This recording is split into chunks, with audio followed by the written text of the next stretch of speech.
one of the youngest people to get it at that time. Whenever you're out of contract, you have to go and pick up a normal 9-to-5 job. I think I won 9 trophies. We're qualified for the Women's Champions League. Hello, everybody, and welcome to Daily Coaching. So Daily Coaching are currently hosting a number of episodes where we're talking with ex-managers and current managers within the game of football. And I'm absolutely delighted today to announce that with us talking on this discussion, we have Ryan McConville, who is currently at Forfar Farmington FC, who are in the WSPL 1. And I'm, like I said, really excited to get him talking to this discussion about us. So, Ryan, first of all, massive thank you for joining us. And second of all, if you can, just start us off by explaining kind of how you got into football and kind of where you have been brought up to in terms of today's journey as well. Yeah, no, thanks very much for having me, Dave. Obviously, I follow your work, and so it's very, very good, and it's nice to be on the show.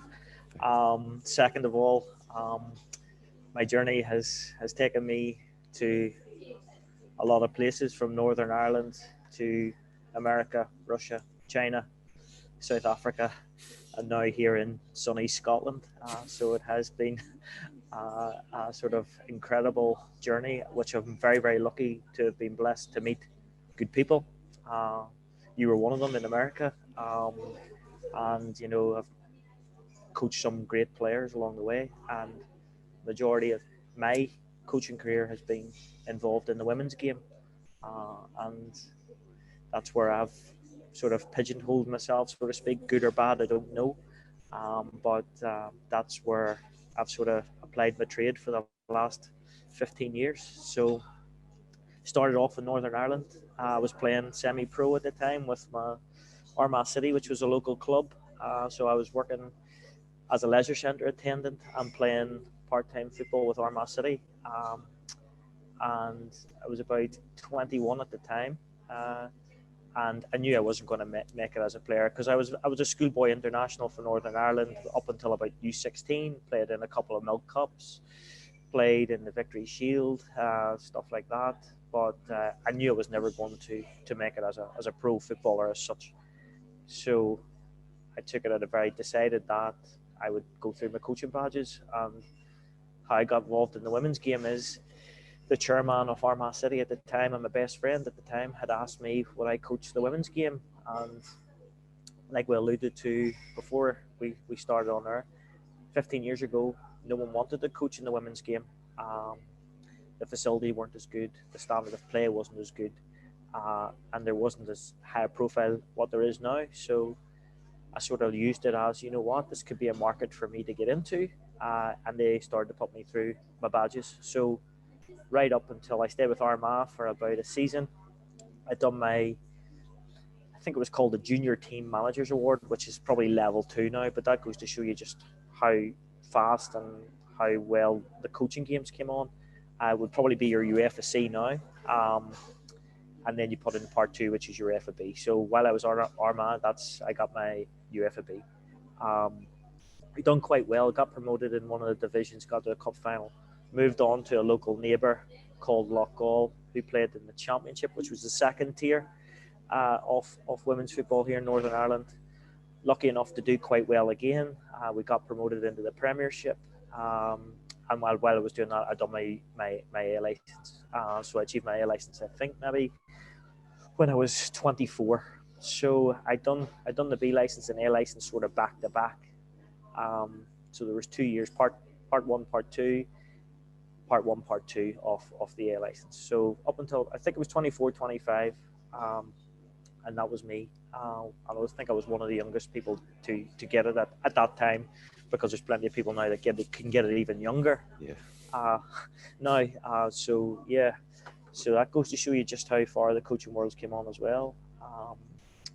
Yeah, and then I've had stints in America where I met yourself with one of the coaching companies there, and again it came a different full circle. It wasn't women's football; it was sort of girls and boys football, and the Americans just do everything at a different level, don't they?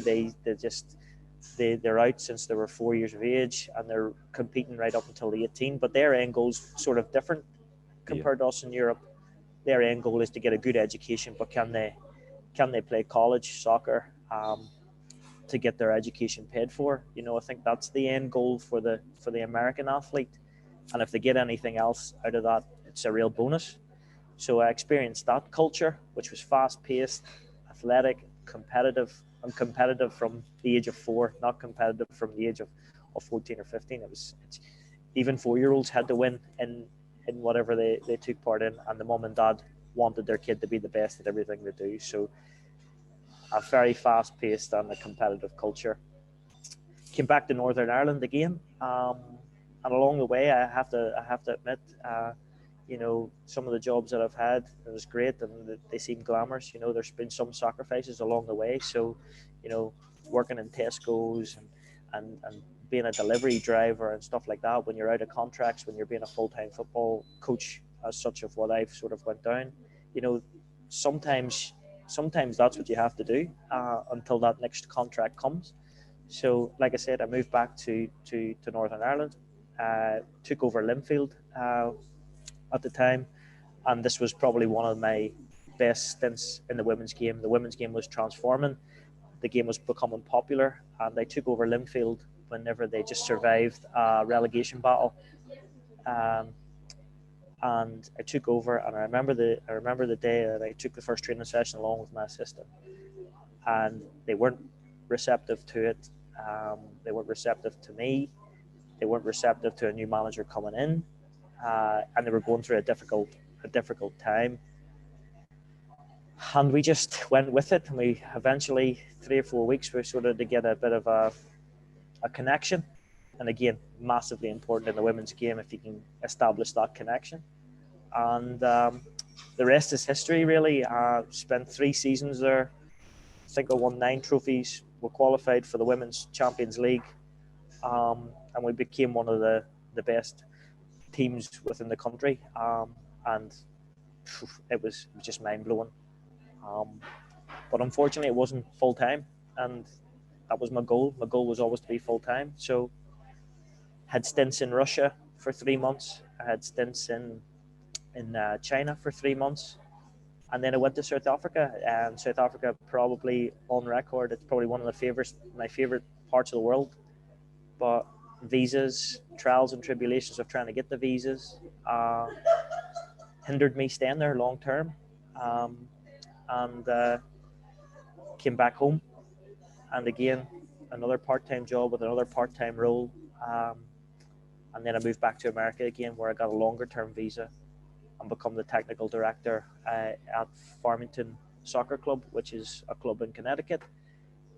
And again, when I went to renew my contract or visa after 18 months, I never got an extension. And I had to come home. So it was very, very unexpected because I thought I was going to be there long term. And 3 weeks, I had to try and get a job. And Farmington and Forfar Farmington have a link. They were looking at a head coach at the time. I've always wanted to coach in the mainstream of the Women's League, and the Scottish League is one of the mainstream leagues in Europe. And the chance came, and yeah, here I am. A year later, the 7th of December actually was when I started my contract with Farmington, so I'm near here a year now. But as you know, there's been trials and tribulations. COVID has stumbled along, and we've had to manage that. So it's been a totally different experience, different coaching experience, and I've learned a lot along the way. But in short, if it was short, that's basically a debrief of where I've been and where I am to date. Nice. I think one of the interesting things about your journey is it's such a pure journey, and I find it so beneficial, especially for people listening and watching, for you to mention, like you said, some of those experiences where you've had to take other jobs away from football just because that is life. And I always speak to a lot of people about the football industry and sports industries in general, that there are either jobs which are funded, so you may only be on a 1 year fixed term contract or 2 year fixed term contract, or like we know the industry that we're within, jobs can come around, jobs can go, and people in and out of different jobs. And I think, like you said, it's so important for people to know that these are, like I said, sacrifices, but also important parts of the journey, really, in which you have to deal with and come up against and go on to along that journey. And I say it's pure to hear that that's kind of happened along that journey. Obviously, in an ideal world, we just want jobs in football, but like I say, it's so important. I think especially in terms of, qualifications, they're so expensive in this day and age. Just to be able to sometimes afford a qualification, you may have to do things away from football to actually get into a football position, really. Yeah. But you said obviously when you first started out, kind of, you said you saw this potential opportunity within the women's game when you got offered the opportunity first out. Like I said, it was an opportunity to maybe see if you could grow yourself within it, and obviously even back then, the women's game has always been growing year on year on year. But how did you kind of find yourself going into that? Was obviously in those times, was there opportunities for women in Northern Ireland to play professionally full time? Or because I'm taking it, especially when you're going into an environment like that, obviously you have your ambitions and your visions and your goals. What were the kind of visions, ambitions, and goals of the players that you were coaching at the time? Were they doing it for a social reason, or were they doing it because, do you know what, we really want to make it as professionals and go in as far as this game as we can? Yeah, no, that's a great question, and I think the girls were very much like myself. The girls had aspirations, and the game wasn't really popular at that time. So girls were playing it just to play it and be equal with the men's. Yeah. So they had jobs, and then they came and played football, and they weren't remunerated in any fashion, even though it was the second tier of the women's game in Northern Ireland. They had to sacrifice 3 nights a week training, and then a match during the week. Now we were sort of different this week in the girls' game here in Northern Ireland, where you train maybe a Saturday or Sunday, you train on a Monday or Tuesday, and then you play the games on a Wednesday. So they're midweek games. So again, they're sacrificing a night out possibly on a Saturday night to train on a Sunday. So that's a massive sacrifice, especially when you're going through your life journey, social journey. So there's a lot of sacrifices as well, and sacrifices that they made not being paid. And like we always talk about, there's 3 parts of a football team. I think there's people who will strive to want to be better and want to be the best that they can be. So they'll make all the sacrifices that they need to try and get to their end goal. There'll be people play socially because after a hard week's work, that's where they can meet their friends, and that's their sort of out for the week. And then there's people that are sort of caught in the middle where they don't know what they want to do. They don't know whether they want to play socially, or they don't know want to push themselves on. And that was very much the game in Northern Ireland almost 12, 13 years ago. But now the how far the games came, how far the women's games came, there's now opportunities for part-time contracts. There's now opportunities for full-time contracts. There's now opportunities for players to play all across Europe, and put their names on the radar. And you can only see, again, me being biased from Northern Ireland, we have a game tomorrow against the Faroe Islands, and if we win that, we qualify for the playoffs to go into Euro 2022 in England. So that goes to show you just how far Northern Irish footballs went, because the amount of work put on by Alfie Wiley, who's now the elite performance director in the women's game, he's took the women's game to an unprecedented level in Northern Ireland, investing in youth programs just like the boys, and investing it right through all the different age groups with different staff, different ideas, different visions. And then now, obviously, Kenny taking over, Kenny Shields, who was in the men's game. I think he managed Kilmarnock for a period of time in Derry City. He's now on the brink of qualifying for playoffs, along with those girls who have done amazing for their country. So it's went full circle, Dave, if I'm honest. It's went from one man as a dog watching the women's game and people doing it for social reasons, till now where it's now a real ambition for a young kid or a young girl to now be a professional footballer, wanting to represent Manchester United, Chelsea, Celtic, Rangers. Just like the male side of the game, and that's fantastic.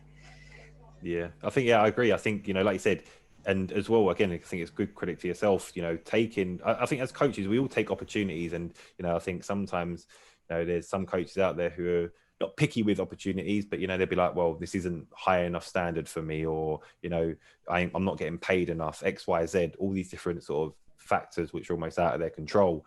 And I think, like I said, it's credit to yourself that, you know, you had an opportunity so early on within your sort of coaching career, and obviously it helped you propel to go and get your coaching badges as well. And, you know, you've taken the opportunity, and obviously credit to yourself where you are now. You know, like you said, you've seen that whole side of the women's game grow, not only, you know, just within Northern Ireland, but like you said, you know, globally as well. And I think even, you know, now we're not only seeing the top senior international women's teams perform at higher levels and big competitions, but even, you know, now we're going down to like under 16s and, you know, under 15s. And it's great to see that there's such a wide span now of age groups where football is being played in the women's game so competitively.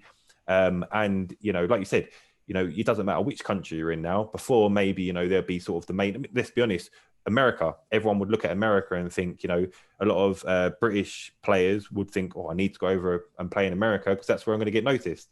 Whereas now, like you said, you know, you can be playing in Northern Ireland, you can be playing in Scotland, you can be playing in Wales, England, wherever it may be. And because there's such a big network now for the women's game, if you've got the ability and if there's something seen within you, you're going to get picked up along the journey, which I think is great, because whether it be you're an under 15 player, whether it be, you know, you're on the fringes of a senior side, there's opportunities for you, and there's opportunities for, like you said, whether it be part-time, full-time, or in those younger ages, potentially just that social element again.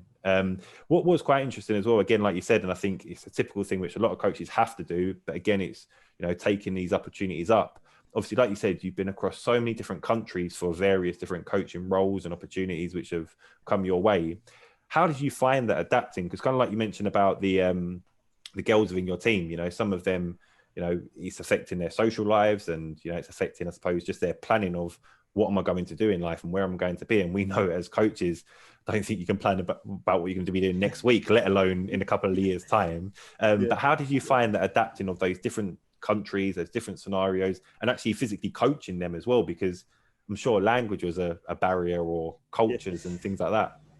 Yeah, no, it's unpredictable. This game is 100% unpredictable, and like you said, every day in football, you just don't know what it will bring. And I didn't foresee, like, whenever I went to America the first time, I didn't foresee myself traveling to 5 or 6 different countries after that.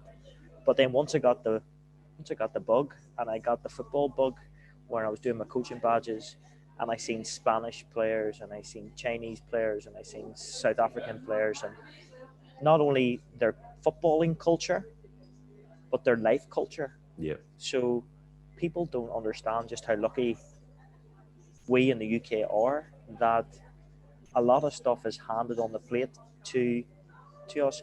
So coach education, for example, in Africa, China, and Russia, there's not them coach education opportunities to just go out and get your coaching badges, mentorship, where coaches can take you under their wing. There is none of that in those different countries.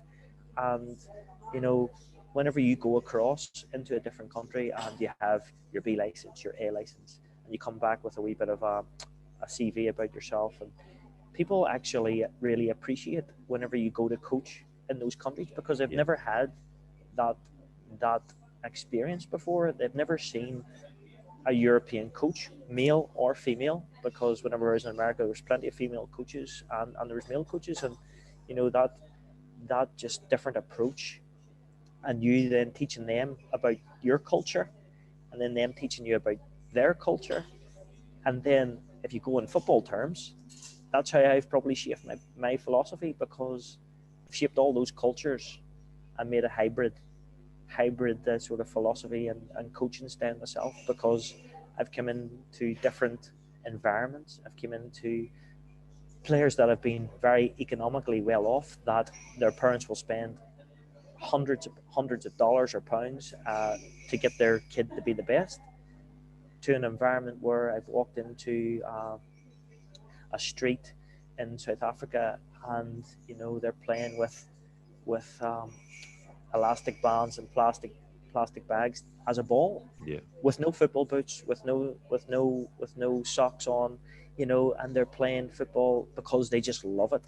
So, you know, there's been so many learning objectives, you know, and so many life-changing moments for me and what I've experienced along the way. China and Russia, for example, you're trying to coach 20 to 30 kids, and you have a translator over your shoulder. Now, how difficult can it be, first and foremost, for me to deliver a session?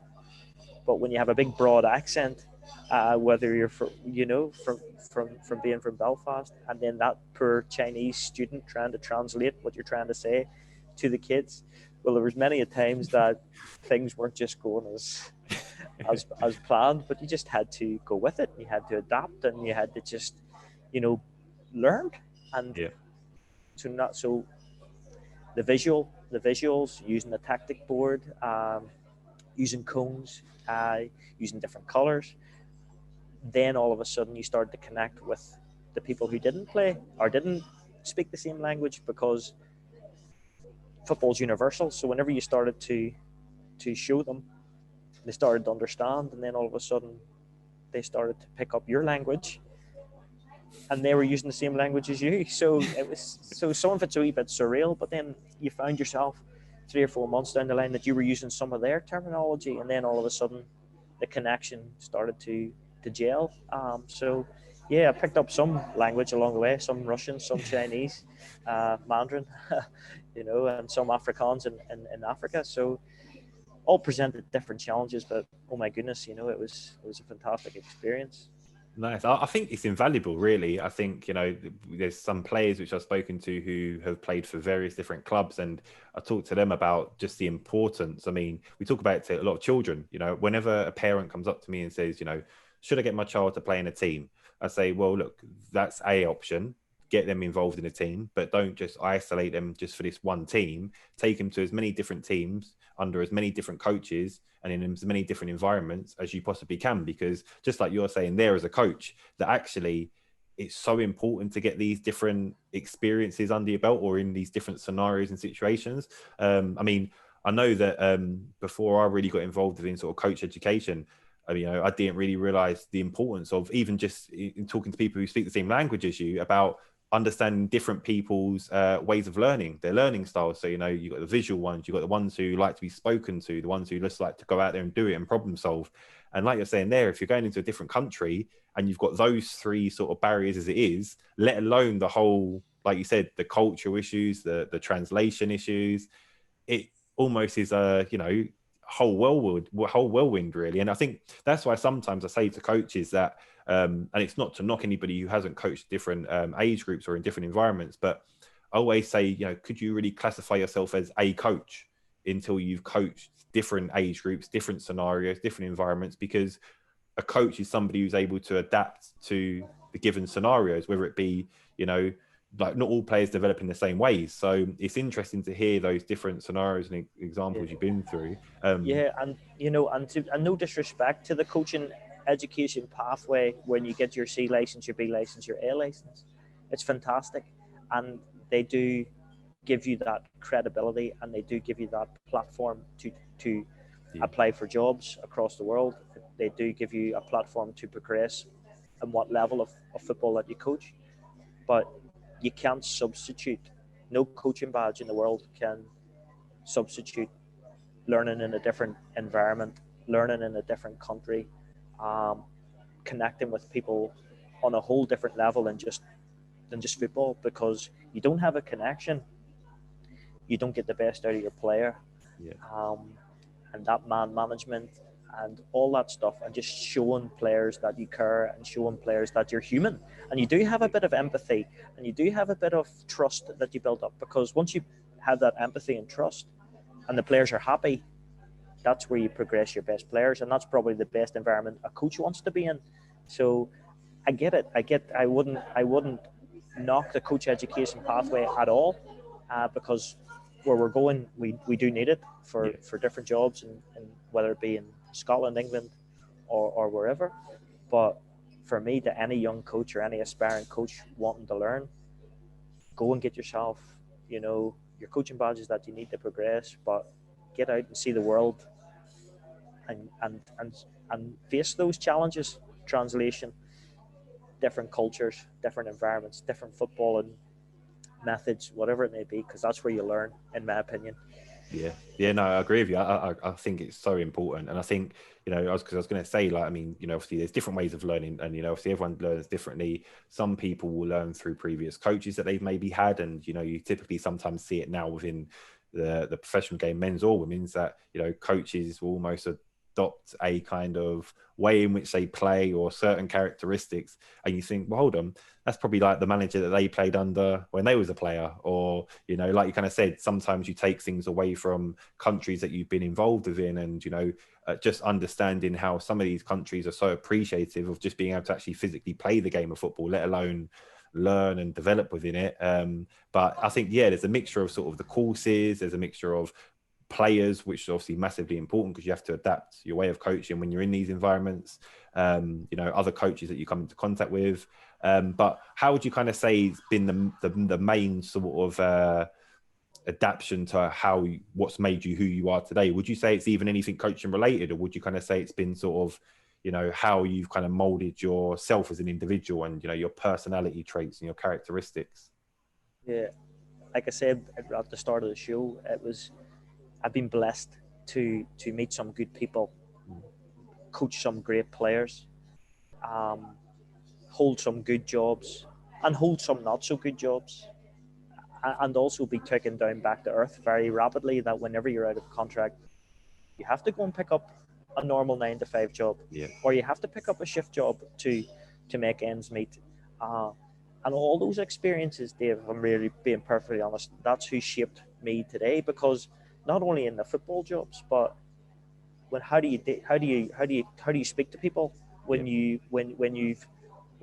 been at a decent enough job, and then all of a sudden you're working in a warehouse, packing parcels. You know, it's all the different experiences, the leadership, like I've said, the empathy, the humility, of accepting, right, I'm not involved in football anymore. I'm hoping I'll get a contract soon, but I've also had to take a step back and see what it's like in the real world, so to speak, if you know what I mean.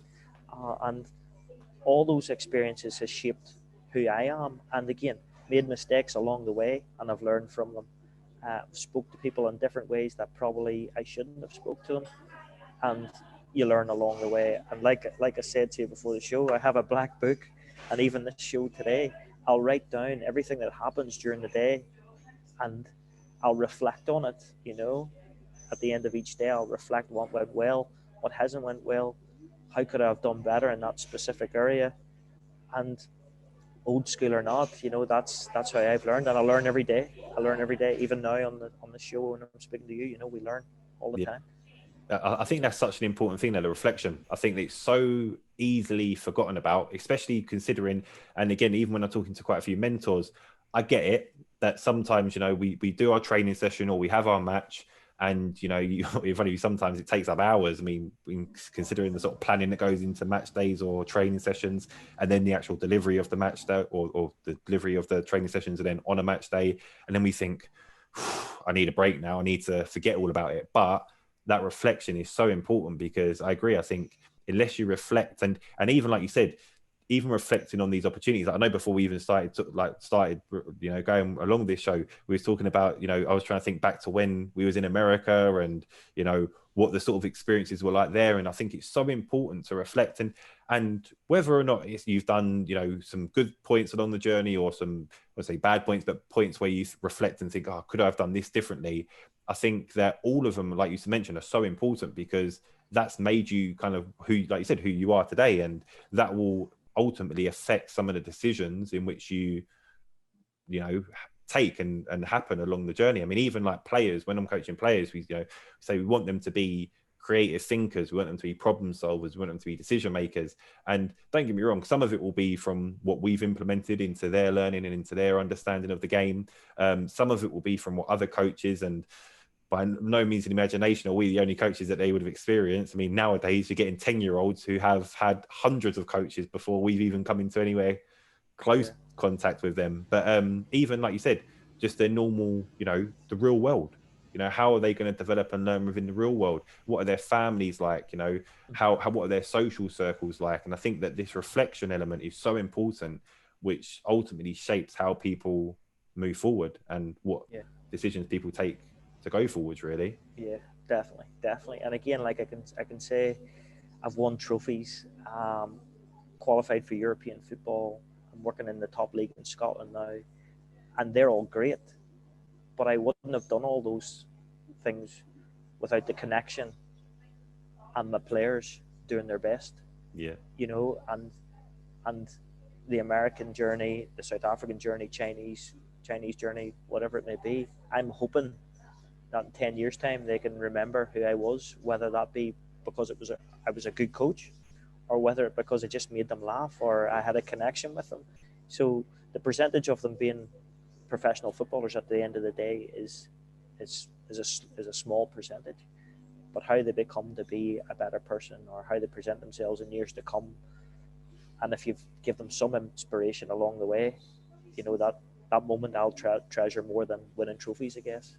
Yeah, I think it's such an interesting point as well you make there about just having some sort of connection and impact on these people, because I'm sure you've had it yourself where you're walking down the street, you get a kid who maybe is now a teenager and they shout out your name and they go, "Oh, do you remember me?" And you go, "Yeah, of course I do. Yeah, how are you getting on?" And you have no idea who they are, and that's no disrespect to them, because as coaches we come into contact with so many people along our journeys, but it's almost so underestimated how much of an impact, and you probably even at the time don't even think I'm from my perspective, I'm just coaching a team and I'm just putting on a session, but to them it might be that life-changing moment where they remember a game that you put on, or a practice that you put on, or they remember a moment or a quote or a line that you said, and it's stuck with them. And for whatever reason, I mean, listen, if we all knew the answer to what helps keep things in people's minds, it'd be brilliant. But there's certain things which people pick up along the journey for whatever reason, and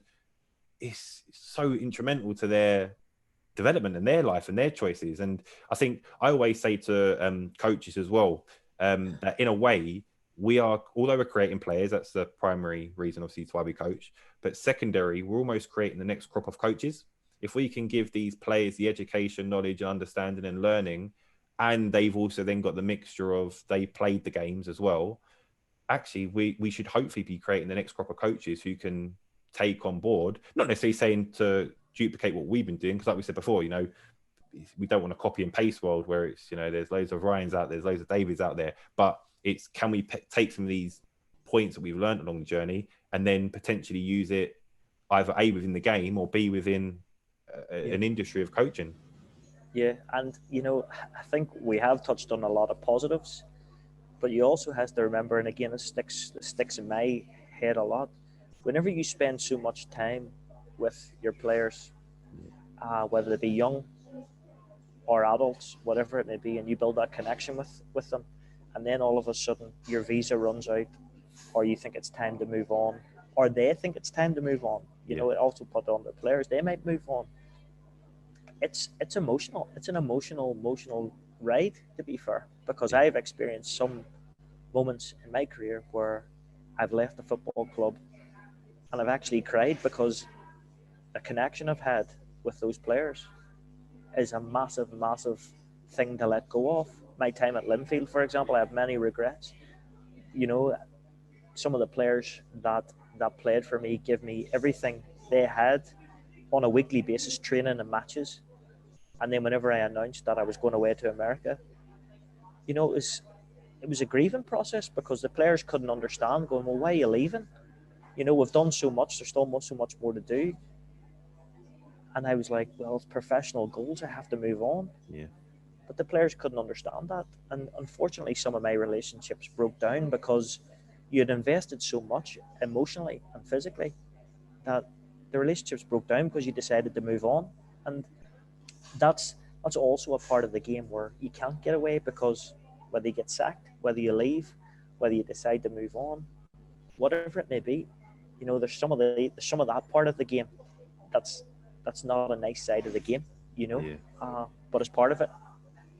Yeah, it's interesting. Like I said, I agree. I think, you get to a stage where, hopefully, obviously, like you said, relationships are built and you hope that they can go on. But like you said, whether it be down to a coach's decision or whether it be down to a player's decision, they naturally break down. And I think that's why it is so important that, like we touched on before, about the just having an influence on an individual. I mean, relationships go through points of being weak, strong, in between. And I think, if you can look back, and that's again part of the reflection process, I suppose, if you can reflect back and think, well, do you know what, even though this relationship's kind of broken down, actually, do you know what, I've helped this player develop as a person, as an individual, or as a player.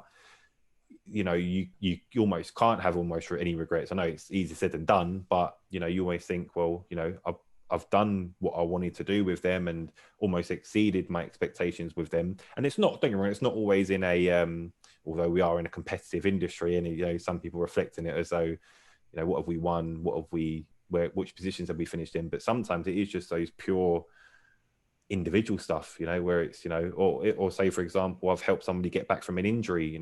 Injuries, like I said, sometimes it's the negative parts of the game. Injuries happen, and it's, how can I get this player back to full confidence? How can I get them to almost fall in love with the game again?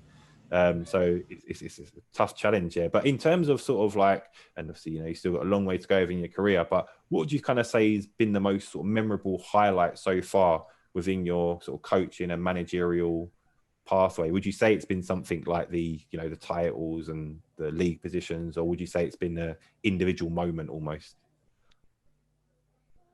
There's so many to try and recollect and get back, but I think the most special moment for me was winning my first trophy at Linfield. That was the first time that I ever experienced that elation. Yeah. But when you seen where your players were when you first came in to where they came or where they ended up, and winning that first trophy, because we were completely the underdogs. We weren't expected to do anything. The players' confidence was at an all-time low when I came in. They didn't believe in themselves. And then just a bit of connection. And it all fitted. The people at the club, Neil Morrow, the director of football now, he took me under his wing and he helped me. He helped me a lot whenever I came back from America. Again, in a part-time environment, Linfield were one of the main teams in the women's game, but they weren't the top team. I remember, them helping me in regards to paying the mortgage off my house, stuff like that. So even though I wasn't remunerated, those people helped me a lot. So to give something back and that success in difficult moments, that's probably the most special time for me. And those moments and those players who give me everything, to where I see them now. Megan Bell's actually playing for Rangers in the Scottish League. She's playing for Northern Ireland. I had Lindsay Corey, who was a Northern Irish international, who was a born leader and gave everything for the cause whenever she was playing for me. There's so many of them, and to see them all now progress and experience all those moments that they represent their country. They're playing in the Champions League. They're now playing in the top leagues for the top teams. Oh, the list could go on, but that to me is a special moment. And then this moment now that I'm in, the Forfar Farmington one, where again, small club playing in the top flight of the Scottish Women's League. Every game we go in as an underdog.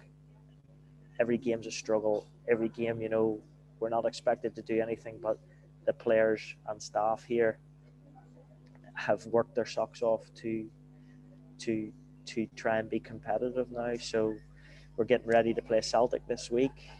Celtic are, I think, second in the league. Fran Alonso, who managed lose, I think, in the women's game down south, and then he also was Mauricio Pochettino's assistant, and he was Ronald Koeman's assistant as well. So that's the type of coaches you're coming up on a regular basis up here, and it's a big challenge for us. But that's also a special moment for me to, on a weekly basis, to come in contact with top coaches and top players.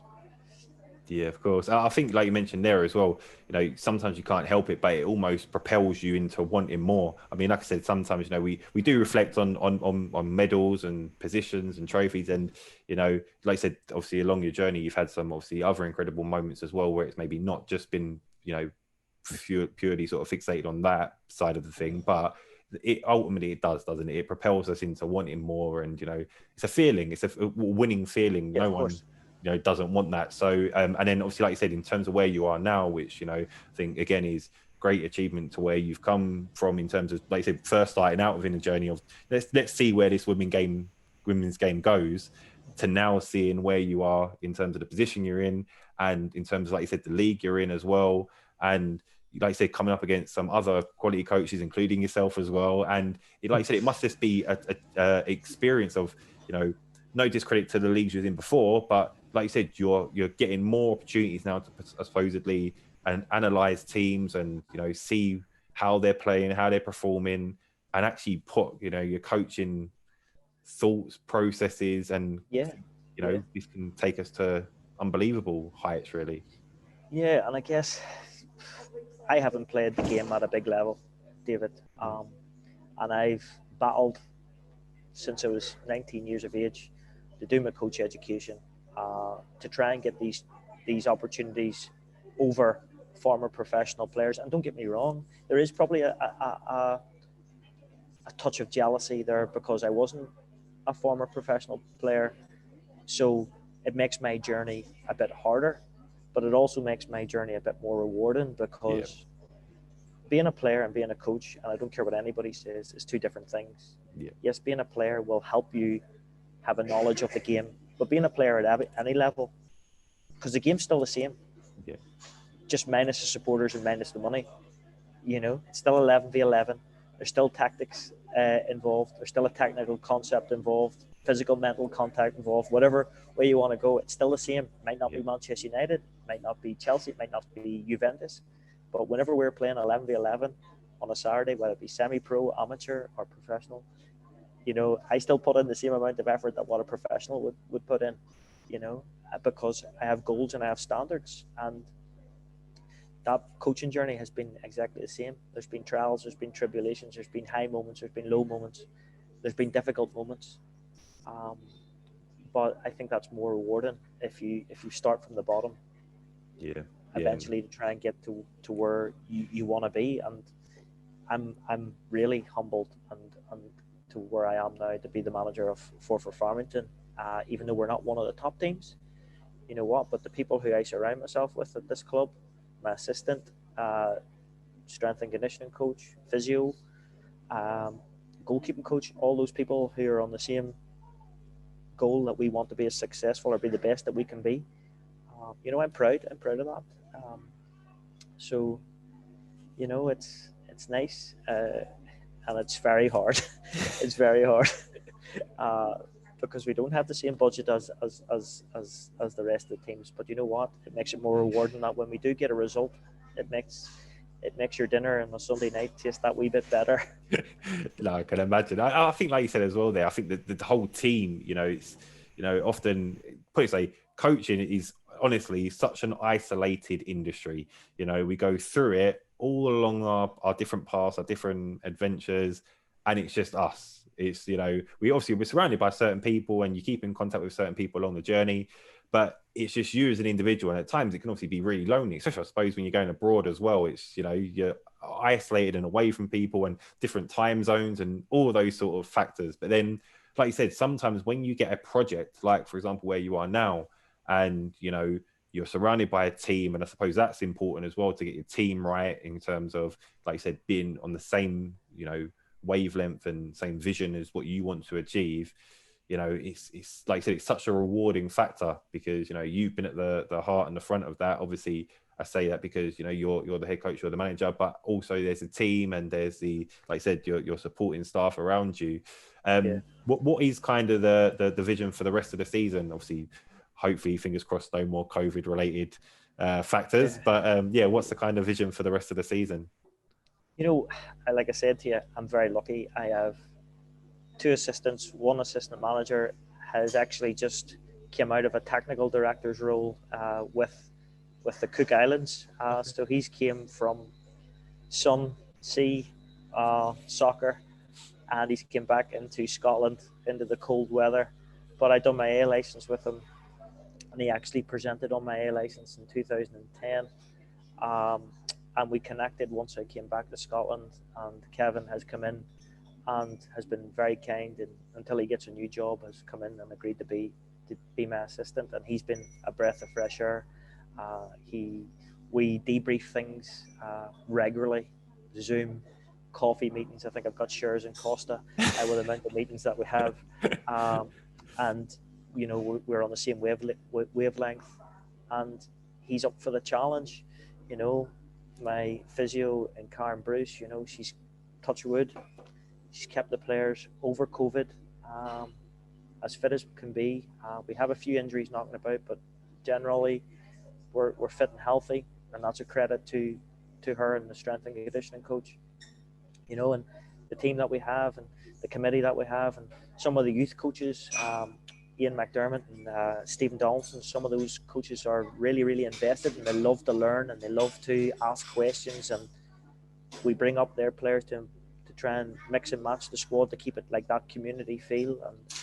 And I'm lucky to where I am, because there's really some good people. Now, it's not all sunshine and rainbows, that's for sure. We do have some disagreements, and we do have some difference of opinions, but you know what, that's the beauty about it, because everybody has their own opinion, and that's what football is, based on opinions. But all in all, the goal is to try and keep ourselves in the league for a start, to try and keep ourselves in that Premiership tier, and to try and make the place a good place to come, that it encourages players to want to come here. Yeah, nice. I think, like I said, it's credit to the journey that you've been on, and some of the experiences which you faced to where you are now and to where the team is now as well. And like you said, I think obviously being in that top league, not only that, being at the team as well, but being in that top league, like you said, it's obviously it is an attraction for anybody. And I think, like I said, where the women's game is so universal now as well, you almost have a much bigger pool of women players potentially to have at your disposal almost, because like I said, people, whereas before women may have thought, I just need to go to America, where a couple of years ago they may have thought, I need to just go to WSL. Now, we're seeing, especially as well within the inclusion of the Rangers and Celtic teams kind of, getting involved in the league, and a lot of funding going behind them as well. It's becoming such a bigger league now. And, I think it's such an exciting league to put pressure on other leagues. It's, don't want obviously one to be more competitive than the other, but we obviously want them all to grow and all to develop. But I think it's so blessing to see that now that, there's top leagues in top countries, and, it's only going to develop hopefully even more. So it's a brilliant thing to see. In terms of sort of like the overall of your journey, then what would kind of be your sort of sticking out advice to sort of the future coaches and the younger Ryan? What would you kind of say, looking back and reflecting on those things? How would you sort of shape the future you almost? Always be humble, always be hardworking, but listen more than you speak when you're a bit younger, because there is certain people that have been around the block for a long time. So even just picking up on their golden nuggets of how their experiences, of what they've learned along the way and how they've done it, just be that quiet person in the room and just make your notes, write them down, and develop yourself from that. Do the coach education courses, because at the end of the day, they are important to where the game's going now. So if you find yourself that coaching is something for you, get on those courses, because you can network, and the amount of learning objectives that you can have in those courses is invaluable.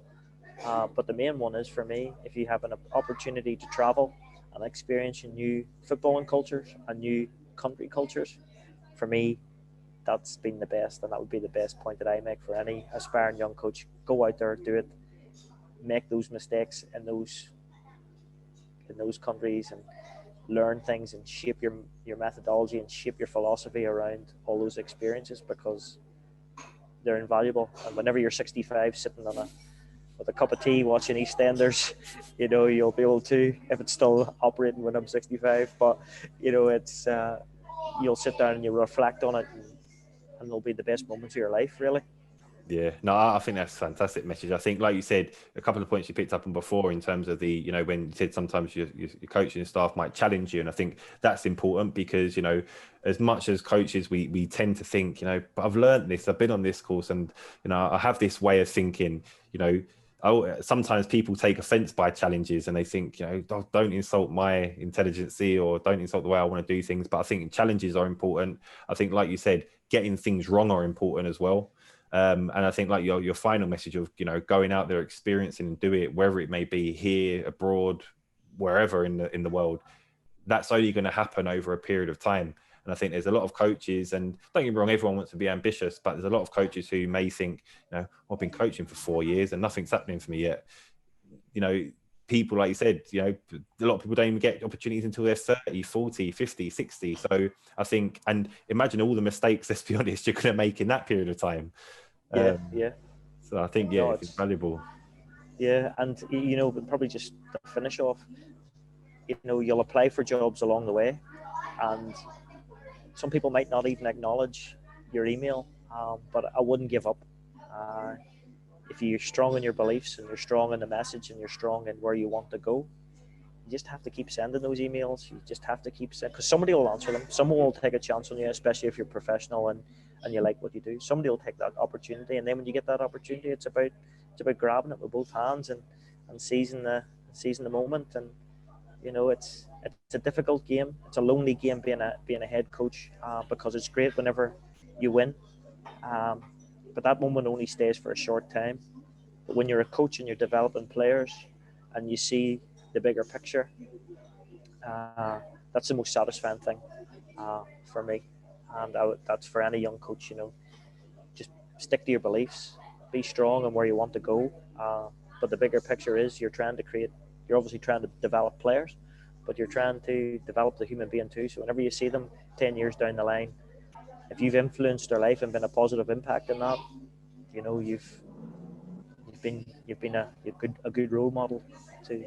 Yeah, no, I think that's perfect. Like you said as well, I think sometimes as coaches we get so fixated in just football that we almost forget about those things. And like you said, I think that is such an important factor within what, especially like I said, the younger coach coming through needs to be aware of. Actually, do you know what? These little things that they may say, do, how they act, like I said, it's going to have an impact on the future player. But listen, Ryan, fantastic to get you on here. I think, like I said, your journey's been incredible. I think, like you said, you've been over all these different environments, all these different roles, responsibilities, not always in football, as you kind of mentioned as well, which again is, I think, an important thing to highlight, because, as much as we want the journey to be straightforward, it never is. And, I'm sure even in years to come, I mean, we wish and we hope and pray it's straightforward, but there's always ups and downs along that journey. But even from my point of view as well, I mean, I know we obviously haven't kept in touch as much as we should have done after America, but seeing you out in America, number one, I think, like I said, just getting a feel for people. Like I've always,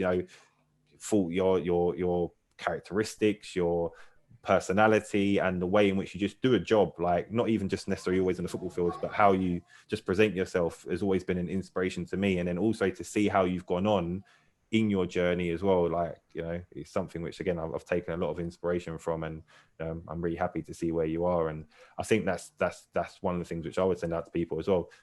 Be genuinely happy for people when they even do good things, because like I said, I'm over the moon at where you are now. And don't get me wrong, obviously you're doing a great job at the moment, but I don't think this is going to be the highest of your heights. I think you've got really great knowledge and understanding, and I'm excited to see where you take that, really.